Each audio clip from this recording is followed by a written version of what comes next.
My relationship with my mum, I had a good relationship with my mum growing up until I think it changed when she got married.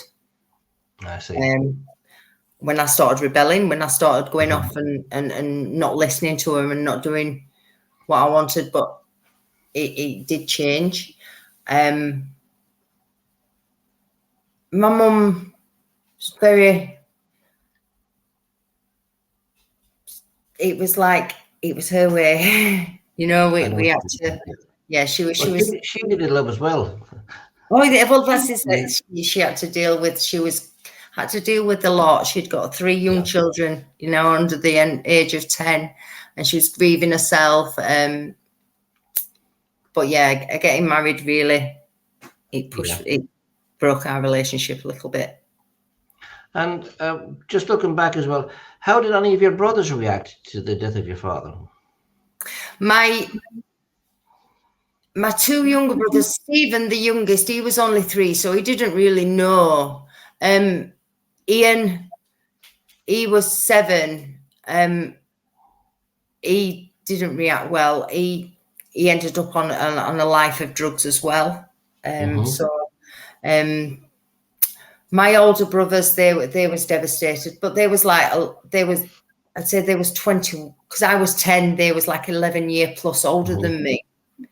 And a lot of them lived away. They lived in like Grimsby and Cleethorpes way on. So we didn't get to see them much. But yeah, I just said they were devastated.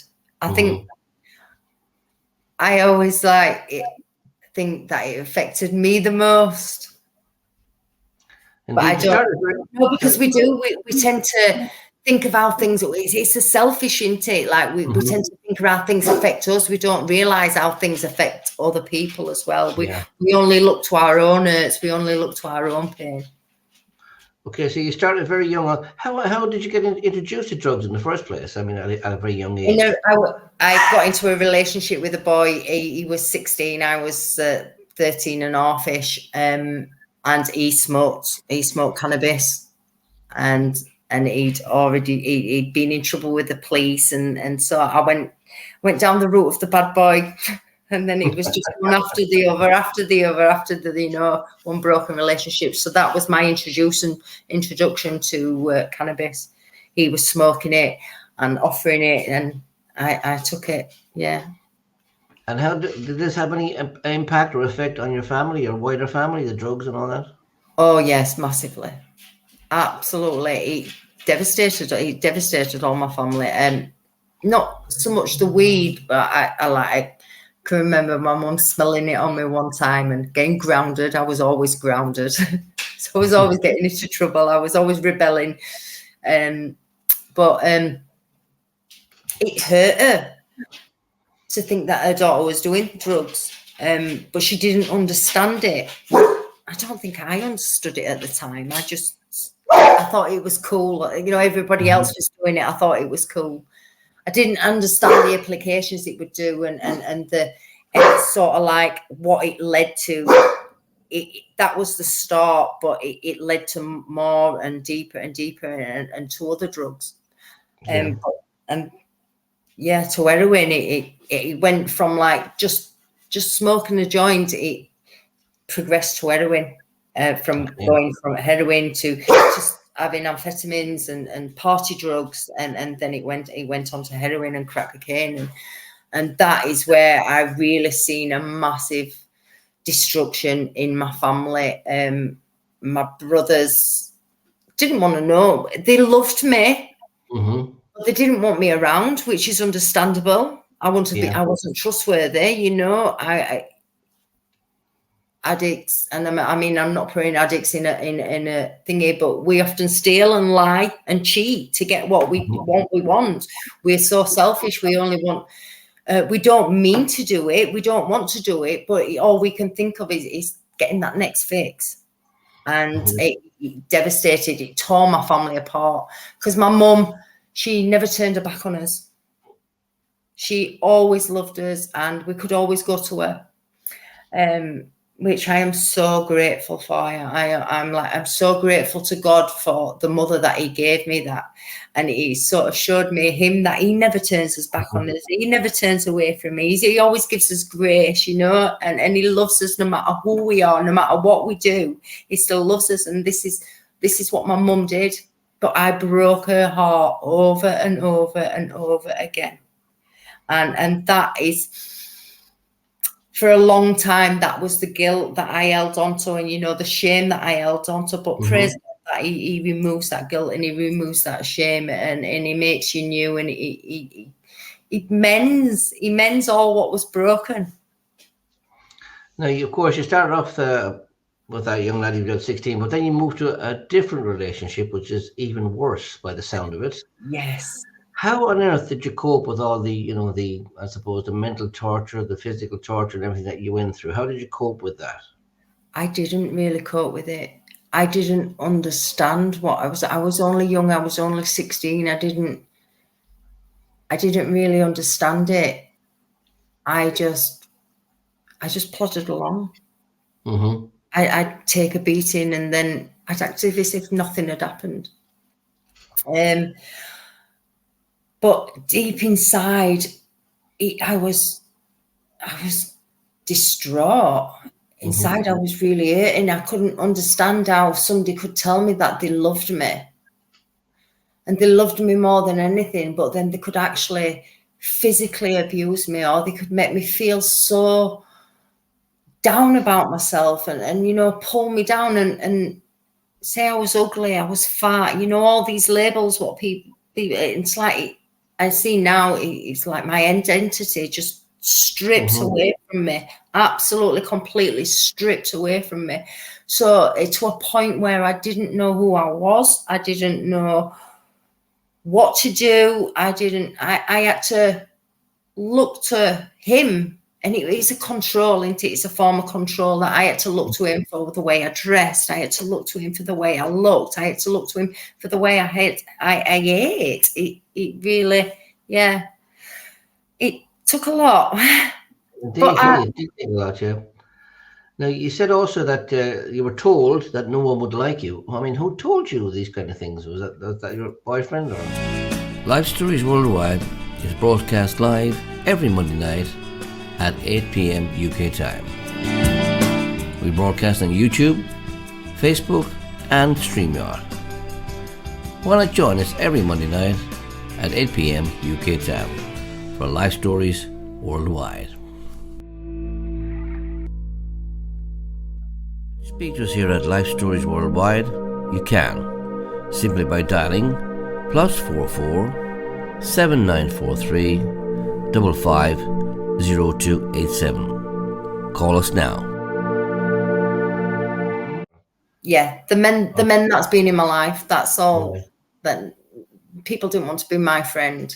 They were only friends with me because of them, or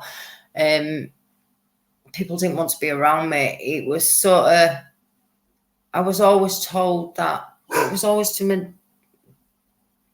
I think it was all a stripping of my identity, you know. I wasn't enough, that I'd never be loved, that I'd never be wanted, I'd never be needed, and I was this, I was that. It was all these labels and all these lies. I mean, I know now, see, you know, since God showed me who I am and how He sees me, I know now that it was all lies. It built into me. But we come in, as people, we come into agreement with these lies. We agree with that. So then our life turns out. From such a young age, I got told these things. So like in a pivotal time in my life, like your hormones are all, you just maturing 16, 17-year-old, you could just come into womanhood. So I believed these lies. So I believed that's who I was. So I ended up walking my life in that lie for so long until Jesus broke the yoke. And of course, in that time, of course, your daughter came along as well. Yes. I'm so, yeah. Such a blessing, such a gift, but I couldn't be the mum that I wanted to be. You mentioned also the fact that you were away from your family at that time. You felt very lonely and very separated. Is that correct? Yes, definitely. Yeah, he took me away from everything. He took me down to a place, and he wouldn't let me come back home. He was coming home on a weekly basis, but it was all because he didn't want me to leave. He didn't.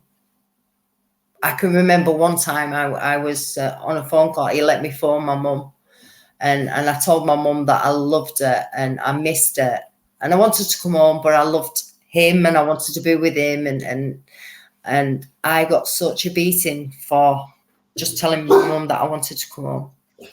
Yeah, it was such a beating just saying them words. So he had pretty much control over my life. Okay, was it a relief to you then when he went to prison? You were kind of, did you feel free? Yes, it was such a relief that he went to prison. I didn't know. But do you know what he went to? It was a relief that he went to prison, but then at the same time, it was like, I don't know who I am. I don't know what I need to do. I was like lost because he'd done everything. Yeah. And he'd done everything for me and told me everything I was. So when I was on my own, I was lost.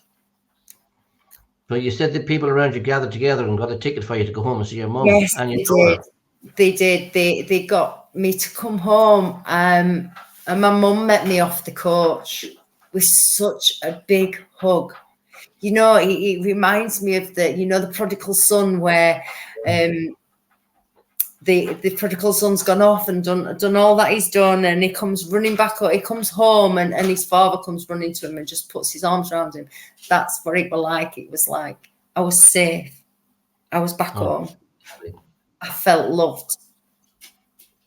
Now, you said as well also that God had been chasing you for a year. Tell us a little bit what you mean by that. He was chasing you for a year. Because it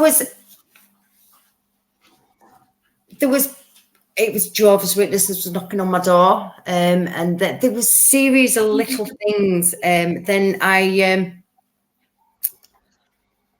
my brother, every time I see my brother, he spoke about Jesus and telling me that God loves me.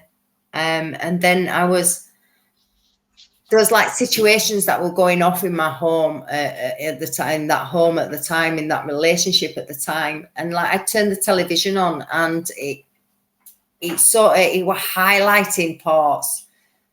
But then I just felt that I had hope. He gave me hope in that place. Mm-hmm. He gave me hope that my life would change. My life would be better. I didn't know how it was going to change. I didn't know how I was going to get from where I was to get out of that. I didn't know how, but it gave me hope in that place, in that dark place that I was. It gave me hope, and I held on to that hope, and I just kept saying to myself, it's going to get better. It's going to get better. I don't know how. I don't know what it looks like, but it's going to get better. And I think I found a quote one day, and it was, faith is, and I've held on to this quote for a long time, faith is believing in advance what you will only see in reverse. And I suppose that's what it has been. It has been faith. I faithfully believe that God would change my life. Once I grasped onto who he was, I got given a Bible. So then I just kept looking and I just kept reading. I didn't understand it at first. Understand what it meant for my life at first. There was nothing, but it was just every so often a scripture would stand out to me, you know, and it would say like and that's how he was telling me I was loved, and that he wanted better for me. And I know the plans that I have for you, says the Lord, plans for a future and a hope, plans to prosper you. And and then there was just so many scriptures that they just kept standing out, and it was him chasing me down just to let me know how much he loved me, how much he cared me, how much my life could change and would change. And he's true to his word. He's true to his word. You seem happy with that. Oh, gosh, do you know what? It fills me so much joy. Just the love that he has for me, and the relationship that I have with him. it gets me. I can't help it. I get so excited and so like it's what he's done. It's how he's transformed my life. And when was that pivotal moment for you? Can you remember the date, the pivotal moment in your life when that happened for you? Can you remember it? Or was it over a period of time? My brother Stephen, he was overjoyed that I'd accepted God into my life. The partner that I was with at the time, he pretended to come on start the journey with me. Mm-hmm. That's all it was. It was appeasing me. My mum was a bit skeptical. My daughter probably was a bit skeptical as well. But they can't deny it now because they've seen the transformation. They've seen how I've gone from such a loud person that swore a lot, person that was very selfish and wasn't interested in other people, to a person that is quite quiet now. My mum even has to ask me to speak up when I'm speaking, to a person that doesn't swear, a person that is completely come off at drugs. I'm there for my daughter now. I never let her down, which I used to do a lot in the past. I'd like false promises to her, and now I keep to my word. I'm responsible. It's the way that God, he changes your heart. Mm-hmm. Changes the way that you think. It changes the way that you see life and the way that you see people, and it just, irradiates. It's very easy to subscribe to our YouTube channel, Life Stories at Lunch, to receive notifications of when we are live. Simply click the bell.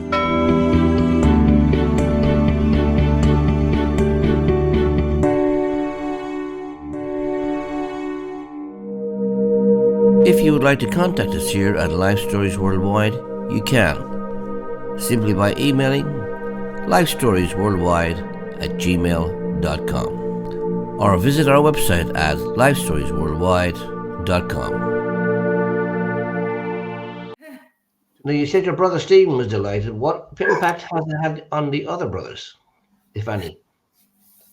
And not much on my brother because of like my drug addiction. The relationship between my older brothers, Stephen and Ian, my two younger brothers, that's always been thingy. But the relationship between me and my older brothers was very broken. I very, very rarely saw them because they just didn't want to be around me. It hurt them to see their little sister like that. It hurt them to see their sister in addiction. So I didn't really see the impact on their life. I have now, they're all happy for me. They haven't quite grasped onto Jesus yet. I'm hoping and praying that will happen. At the moment, it's like, but they're happy for me. They're happy, and they've seen how much I've changed. Mm-hmm. And they're glad that it's changed my life, but they haven't grasped onto Jesus yet. Hoping and praying. And have you found who you are now? Sorry? Have you found who you are? You said you didn't have an identity before. You didn't know who you were. Oh, I know who I am now, because I know it's not I know who I am because I know who God is. I am who Jesus says I am. And once you grasp and take hold of your identity in God, then nothing anybody says can faze you. Don't get me wrong. There's still times when people's words do still affect me, but quite quickly I'm like, I'm not having that, because I know who God says I am. It's knowing that God says you're precious in His sight. It's knowing that God says that you're honoured in His sight. It's knowing that God says He loves you and He accepts you, and you're fearfully and wonderfully made. You know, all these words, but it's all God's truth. It's all writ there in His words, writ there in His Bible, and it's all a truth for us to stand on. It's all a promise for us. And I think once you grasp onto who God says you are, then all else just falls away. Now, you're relatively young in Christ. It's only about 3 Yeah. years, of course. And do the drugs have any long-term effect on your health whatsoever? Praise, this is the miracle of God. This is such a miracle. I have got no health issues whatsoever. I am very fit and healthy. I don't take no medication whatsoever. So it's God's grace, absolutely God's grace. And there's many times I really shouldn't be living. I did used to inject drugs, and like I'd inject the drugs, and then I'd have tablets on top of it. And there's times when I've had the drugs and then not woke up until hours later. But I've actually woke up, and I shouldn't have woke up. But so I just see God's grace all over my life. And I've got no health issues whatsoever. Quite an healthy person. How happy does it make you to see the grandkids and your daughter as well? Oh, gosh, I love, just seeing them, just being with them. It is such a privilege. It's such a blessing. I get now my grandkids, as soon as I walk through the door, it's like, Nana, Nana, Nana. They're so excited to see me and just to play with them, just to go out and spend days with them, and just to see them grow up and being in their life, constantly in their life. Mm-hmm. What a transformation! It is such a transformation. Well, we wish you all the best for the future here at Lifestories. Thank you ever so much. But there's one question. There's always one question we ask all the guests on here. Okay. Yeah. You've made many decisions in your life, some good, some bad. But what is the best decision you ever made? Oh, no doubt. The best decision I ever made was accepting Jesus into my heart. I just tell everybody, if you can make one decision in your life, is just accept Jesus, because he has got, all we have to do is say, Jesus, come into my heart. I can't live this life without you. I need you. Them words, you do not understand how much them words can change your life. No doubt. It's been a pleasure to speak to you, Debbie. Thank you so much for speaking to us here on Lifestories You're Worldwide. welcome. And I'm just going to bring back Alan now at the moment, okay? Thank you, George. Thank you, Debbie. Wow. Yeah. What an amazing story you shared today. And I'm sure it's going to impact many people who are watching and listening. It's been so great having you with us. And pray God's blessing on you in the future. And may he use you to reach many, many people, especially others who are going through similar situations that you've gone through. May it be a help to many, many people. So thank you. Thank you so much. Thank you, George. So much. It's been such an honor. Bless you. So can I encourage you today, if you're watching, to go to our website, lifestoriesworldwide.com. You'll find lots of information there. You can contact us through the contact information there. You can watch the How Can I Get to Know God? You can download the Bible app. Lots of information on our website. And I would encourage you to go to our YouTube channel, Life Stories at Lunch, and to subscribe. Click the button there, the like button, the bell, so we can inform you when we're live. There are lots of stories you can watch over and over again from previous Mondays on that channel. Tell your friends about it. Tell them to subscribe as well. You can also listen to these stories. If you go to Life Stories Worldwide Radio and click on Spotify, you can listen to these while you're walking or while you're jogging, while you're driving your car.